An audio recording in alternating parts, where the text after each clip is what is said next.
Welcome back to another episode of Conversations in Queen West. I'm Kyle Bridson, and I have Paul Stavros to my left and Stefan Lupo to my right. And as always, if you like this type of content, please smash that subscribe button for me.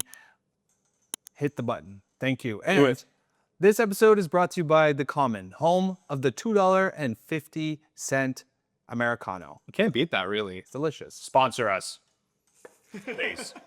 All right, so we're just gonna roll into this. We want to talk about the market and where we're at. We're about halfway through the year now, just over halfway through the year, or the second week of July, and yeah, where are we at in terms of the market, the pickup, the non-pickup? I mean, we haven't really. It's kind of in a lull right now. So, you guys want to throw to it and talk about what you're seeing out there? Sure. Okay, sir. I mean, I would just simply say such a gap between buyer and seller expectations right now. Let's be honest. Like, I mean, the buyers that I'm working with, we're throwing in our lowball offers here and there to see what sticks. But some sellers are not having it.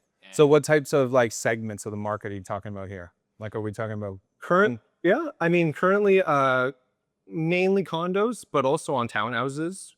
Freehold inventory as well. I mean, about a month ago, threw in a few offers for one of my buyer clients who was looking for his first condo. And it's just funny how some sellers, the reactions that they have, or the non-reactions that they have to the offers that we've been giving them. Luckily, after like realizing that some sellers are just out to lunch, we just kept going with it. We actually eventually found somebody that was willing to deal and negotiate and sign back counter offers. So like we finally were able to find somebody who was willing to deal, and they actually are sold conditional on a condo now. Cool. And they come down significantly. So yeah. Okay. We were chit-chatting about this before the little red button went on, but average sale prices remained untouched. And even though the market's slow and interest rates and trades and all that stuff, buyers want their deal. Sellers don't want to let it go unless it's something similar to what they were getting in the past few years. So on average, we're still sitting about 1.1. 416 and 905 combined. Combined. So it's very. So would you say, I guess, sellers aren't really budging? They're holding strong on their price? There's so many options out there, especially like in the condo world, where they're like, you know what, I'll rent it out for a year. And it's funny because everyone's mindset's the same. So like next year at this time, you're going to see all the same listings that were out, in the past few months, they're going to be out again. Right. Yeah. So a lot of listings that are listed for sale and leased at the same time, right? Yeah, like that too. They list for sale at the beginning, and then after 3 months, they put it on the rental market. Yeah. And it's like, okay, like I mean, I don't really know what your end goal here is with this. But hey, I understand you don't want to sacrifice tens of thousands of dollars, if not hundreds of thousands of dollars off your price. Right. I get it. So what's really interesting right now too is where the rental market is. Yeah. Because also going I have a few leases on the market right now, and they are crickets. Like we're not getting, and obviously, it's price point. That's what it comes down to. Yep. We're lowering the price on some of these condos, and they are still not moving. Yep. So, I mean, typically, I guess summertime is, the slower time. Not a lot of people really want to move at this point. Hopefully we'll see it pick back up. But yeah, it's been crickets on. I have this condo that's at 1200 Dundas, just around the corner, and it's slow. It's I mean, we're the top floor of the building, beautiful south-facing view, so I don't anticipate it taking that long. Are you getting showings on it? A couple here and there. Yeah. But you know what? Like a lot of times I utilize Facebook Marketplace because I think the rental market it's the way. It's a little bit more work for us because we have to obviously do a lot of vetting. Yep. But yeah, it's been definitely the way to go. Yeah. Similar to me, I have a rental listing on the market right now. We did drop the price by $200. It was $32. We dropped $3,000. We did get a lot of showings after that. Still no offers though. Right. Yeah. Right. Matter of fact, we did get an offer a while ago, but after background checks, we just weren't happy with the overall tenant profile. So, yeah, but still in the market. I'm in an interesting spot where I've put 100% of my focus on buyers. And it's coming to fruition in the sense that I've been very busy with showings. Yeah. But much like the selling side where there needs to be tweaks and adjustments, the buyer side is very much the same in its own right, where it's like, I need this. And if it doesn't check even the slightest thing, I'm not into it right Because there's so many options Yeah. for them right now, right? Exactly. Yeah, Like, so they can be picky and choosy. 100%. Like I was telling you, the East Liberty one, it was at Liberty Tower 135, one of the newer buildings there. And view was incredible. Layout was great, but like the gentleman who was buying it needs a combo of being able to put his bed and the office in the primary together. So a desk and the bed, and he couldn't do it. It was like, probably could have finessed it. Like in a market where there's like no inventory whatsoever, he would have been like, I'll make it work. Kind of thing. Whereas in this case, he's like, hey, it's great, but I don't want it. It's not perfect. Yeah, exactly. Yeah, so it's very indicative of the times right now and how buyers and sellers are. And I'm actually going to tee this up to you because I think you had a great question or like a comment. Who do you think has higher expectations right now, the buyers or the sellers? It's a really good question. Between both perspectives, I mean, I feel like both expectations need to be managed and handled accordingly because they're coming into this from an outside of like deep in real estate perspective, and they're just thinking like, okay, well, like the seller's perspective, like I had this price in mind. For me to come down to what buyers want to pay, that's a lot to come down to. I would probably like give the edge to say like, okay, sellers, maybe their expectations are a little bit too high relative to what buyers are willing to pay right now. I agree. But also buyers are very picky in this market as well. And sometimes it's really difficult to basically check all those boxes, if you will, to find that right property. I agree. So from what I also see, like as you continue to do showings with buyers, maybe some of those boxes on their expectations list, like there may be soft choices, not hard choices, if you will. Like right? nice to have. Exactly. Yeah, nice to for sure. haves. Yeah, that's what I've noticed. But yeah, I mean, don't be afraid to lowball as a buyer. Also, you never know. Yeah.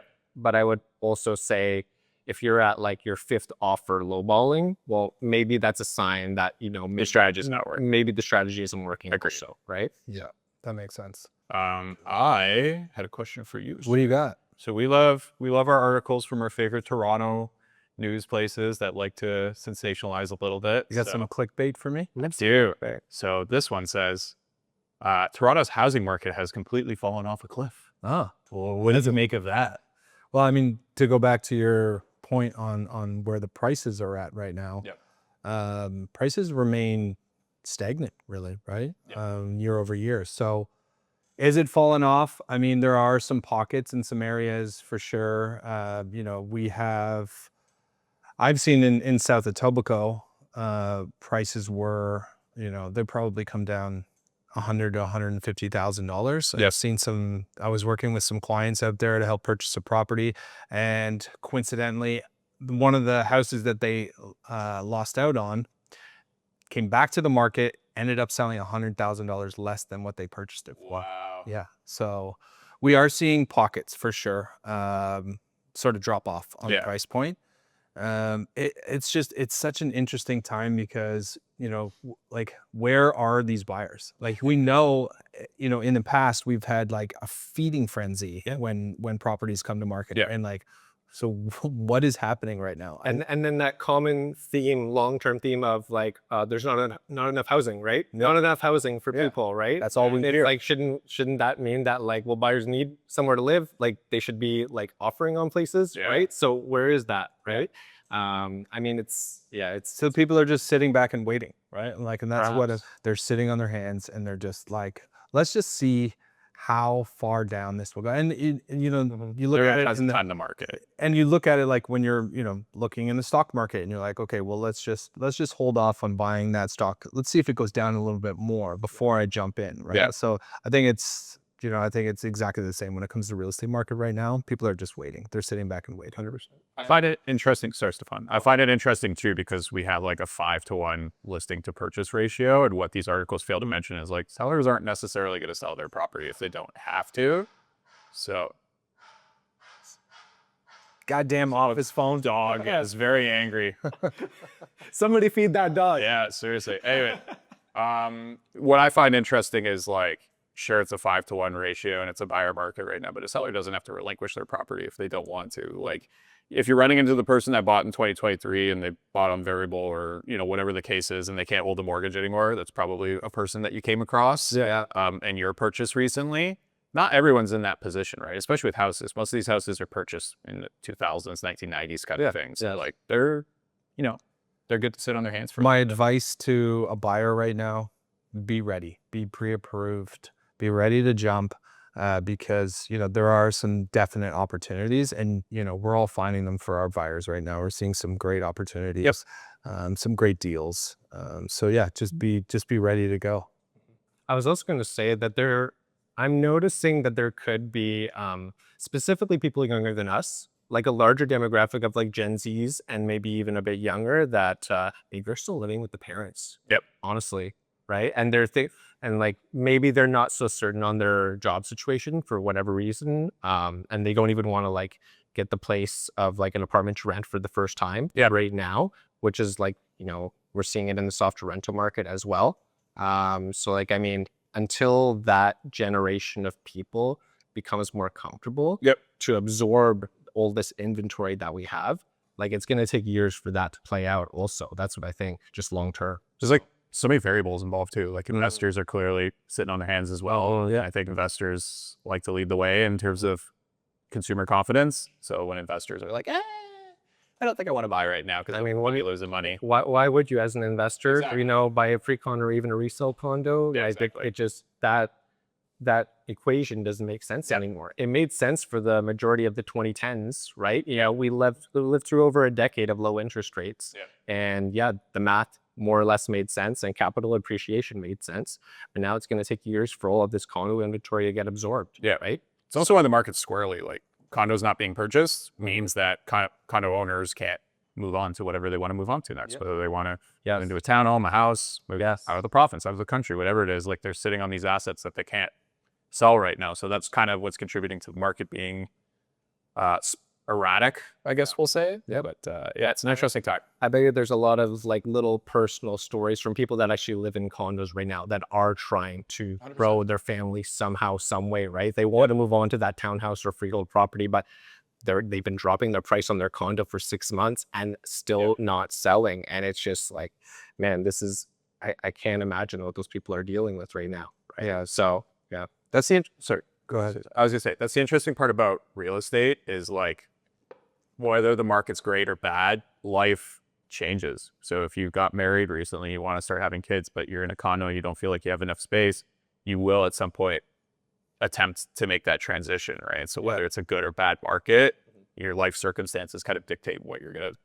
This was actually interesting, an article that I saw, like, why don't developers make more 3-bedroom units? Like, why is it only smaller units, like 1 bedrooms and 2 bedrooms? Why is the ratio off? Because there's a lot of people that are looking for those larger 3-bedroom units. Do you guys have a take on that? Yeah, I have a take, and I've thought about that. I mean, it's mainly just by the way that the pre-construction model is, that it caters to investors because it's not going to be built for 4 or 5 years in the future.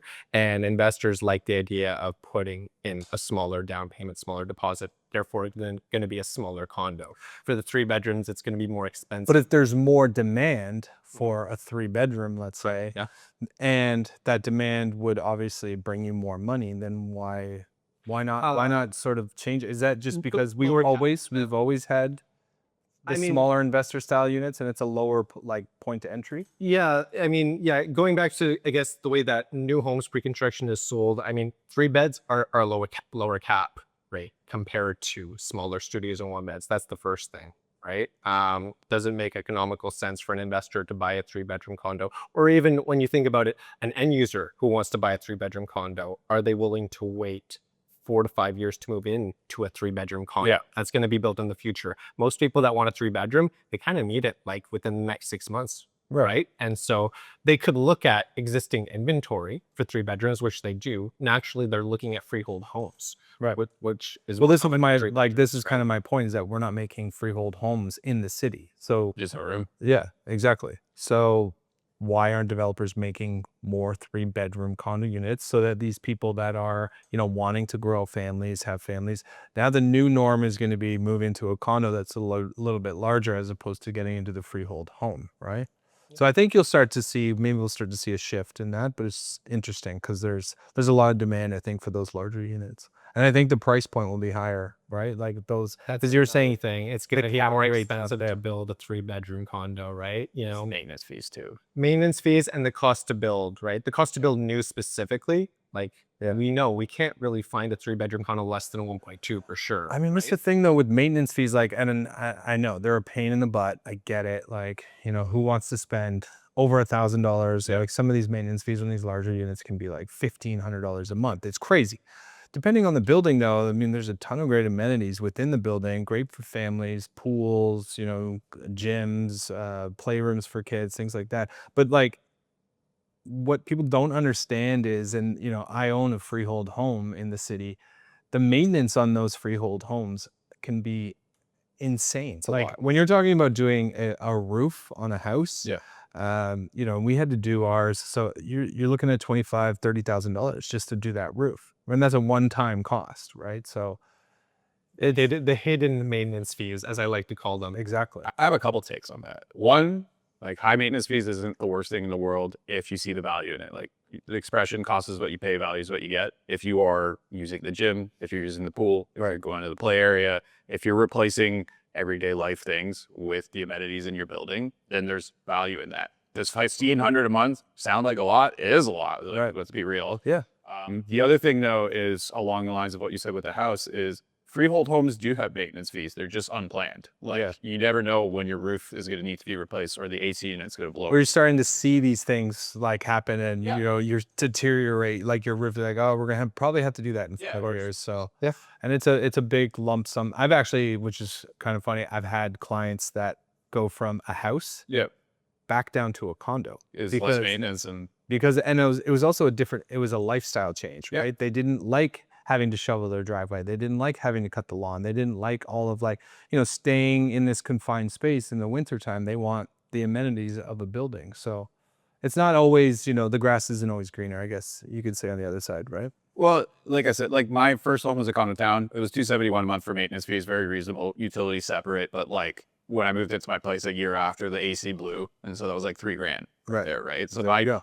271 over the span of a year and a half would have equated out to that blown AC unit kind of thing, right? So Going into buying a home now, I almost like try to educate my buyers. Like, look, you should actually be thinking about maybe setting aside a reserve fund. How condos and do the reserve fund, right? You have to have like that mental budget, if you will, to kind of set aside, okay, what if the AC goes, right? What if the furnace goes? That's really when is the roof going to be due? I can see that being very tough. Very tough. For most people, it's going to be challenging. I feel like it's easier for like maybe like an accountant or finance type person to like, lawyer type think of that way, but most people aren't going to be thinking that way. So I want to flip the script here. Let's talk about our Toronto Blue Jays 10-game winning streak. They were going for 11 yesterday. So why, like what's with their success? You guys want to chime in here? You probably follow Blue Jays more than I do. Let's hear it, Paul. well, I've still been recovering from the Leafs blowing game Saturday against Florida, so I'm kind of slowly transitioning. It's inevitable. To baseball. Again, we lose to the Stanley Cup winners again for like the third time in 4 years or something like that. It's like always happens. Anyway, Blue Jays pitching's been really good for them.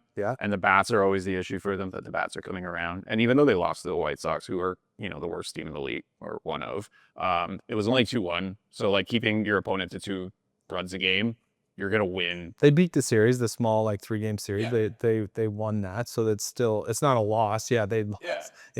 One loss in 11 games. It's not so bad. Hey man, they're still the top of the division, right? They're playing well. 10-game win streak, nothing to sneeze at, right? Like that's putting you up in the standings, right? It brings some hype back to the city too, because like hockey and basketball are both at the same time, and they're both out of the way right now. And the Yankees haven't been doing okay, but the AL East is like very, very competitive. And the Yankees just have a bottomless pit of money that they spend, so it's cool. And TFC is like, they're not doing well. They're awful.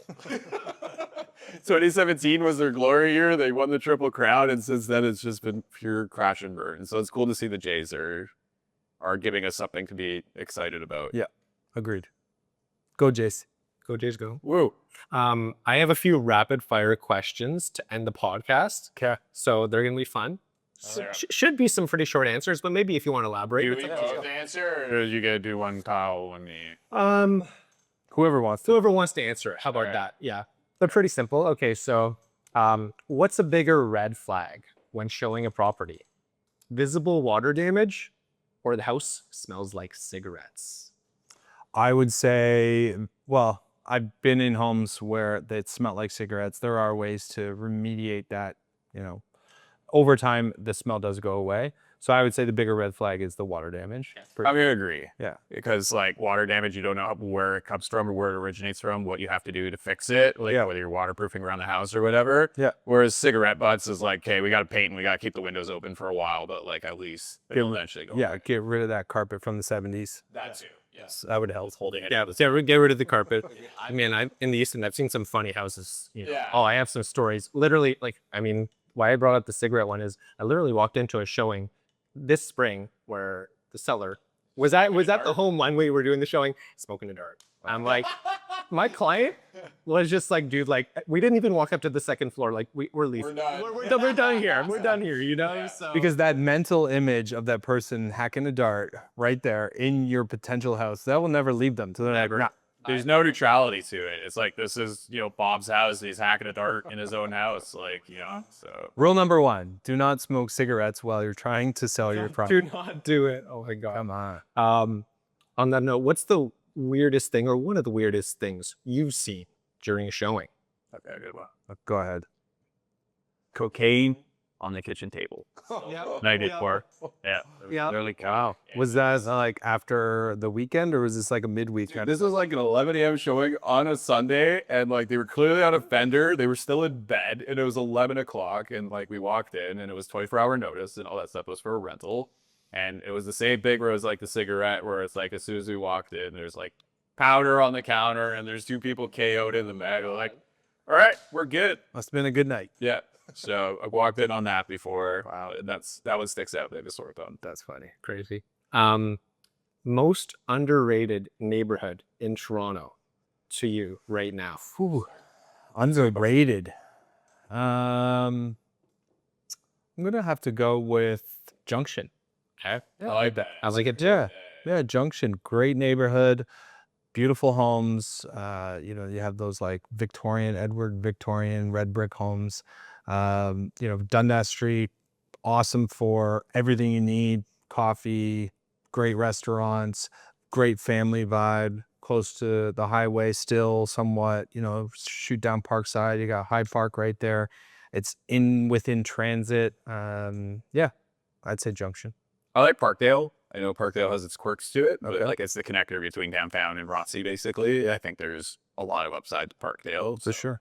There's some amazing streets in Parkdale. The houses are cool. Yeah. Like they're really cool. Go down You're east. Cowan. Go down Cowan. Yeah. It's one of the nicer streets. There's some beautiful homes. Yeah, I agree. It's got some really cool upside to it. You're an East Ender, so East Ender, so I'm gonna have some biases for sure. So underrated. I really like this neighborhood called Woodbine Heights, which maybe you don't even know of, but it's a really specific pocket of basically Danforth and Woodbine. Just the values there are that much better, and the houses are actually good. Like I'm talking wide lots, and most of the houses have even a private driveway. Nice. Which is, you don't really find that in like a Leslieville or Beaches that easily, unless you have real money, right? lots are narrow at the East End, typically speaking. Agreed. As well. Like where I live, the lots, like you're lucky to get like 18 wide, Yeah. right? 18 wide is amazing Yeah. in where I live, right? But yeah, a lot of them are like 12 feet, Yeah. you know, like Craven Road, Rhodes Avenue, Greenwood, that pocket of the That's what city, I think of with the right? East End. Those areas are narrow homes. So yeah. But yeah, Woodbine Heights is one of them. Birchcliff also. Yeah. Birchcliff's really nice. Birchcliff's really nice. Yeah. So there's some pockets. Last question. Okay. When it comes to for sale signs, should the realtor put their face on the for sale sign? Yes or no? You know what? When I first started off in the industry, I was that, you know, for sales. Or maybe it was the hands crossed like that. I moved away from it. I got away from that whole look. I think just, you know, for sale, name, phone number, very simple. Let the house do the talk. Yeah, that's good. I'm not a geo farmer, so I don't like focus on one particular neighborhood. I feel like if I did, then my face probably would go on the sign, but because I don't, I'm more like demographic focused, I don't put my face on there personally. Fair enough. My face is on the sign just in case people weren't aware, but that's fine. It looks good still, guys. I think it looks good, right? So it's all I right. disagree with this. It's just a personal preference. It's just a personal preference. I didn't know that you had your face on the I sign. have the face on the sign. Yeah. How are your arms? Good question. They might. It's like waist high, right? Like the photo is cut waist high, so like it's normal. Like I don't think there's anything. He cut his arms out. I'm not doing the thumbs up in the sign. Yeah. Do the thumbs up. This is so nice. All right. Well, I want to thank you guys for coming in to the office here in Queen West. And if you have any questions or comments, please throw it down in the description and stay tuned for the next episode. Thank you. See you.